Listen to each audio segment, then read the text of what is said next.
ভিডিওটিতে দেখা যাচ্ছে একটি কাঠবিড়ালি কাঠের টুকরোটিকে আঁকড়ে ধরে আছে। সে কিছুতেই তার ওই কাঠটি ছাড়তে চাইছিল না, কিন্তু যে লোকটি কাঠ কাটছিল তার মনে বিন্দু মাত্র দয়া হলো না। সে নিজের কাজ করে গেল এবং কাঠবিড়ালিটিকে দূরে ছুঁড়ে ফেলে দিল। এইসব ঘটনা সেখানে উপস্থিত একটি মেয়ে দেখছিল। কাঠবিড়ালিটির উপর তার খুব মায়া হলো এবং সে তাকে নিজের বাড়িতে নিয়ে গেল।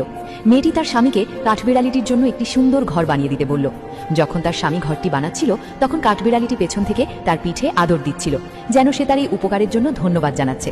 প্রায় 1-1.5 মাস পর দেখা গেল যে কাঠবিড়ালিটি মা হয়েছে এবং তারা এখন 1 থেকে 2 হয়েছে। কিছুদিন পর কাঠবিড়ালিটি মেয়েটির কাছে এলো এবং তাকে টেনে তার বাসস্থানে নিয়ে গেল।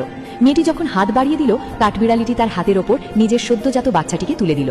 এই দৃশ্য দেখে মনে হচ্ছিল সে যেন বলছে, তুমি যেভাবে আমাকে রক্ষা করেছো, আমার সন্তানকেও সেভাবে রক্ষা করো এবং আশীর্বাদ দিও। এই ঘটনা থেকে বোঝা যায় যে প্রাণীদেরও অনুভূতি আছে।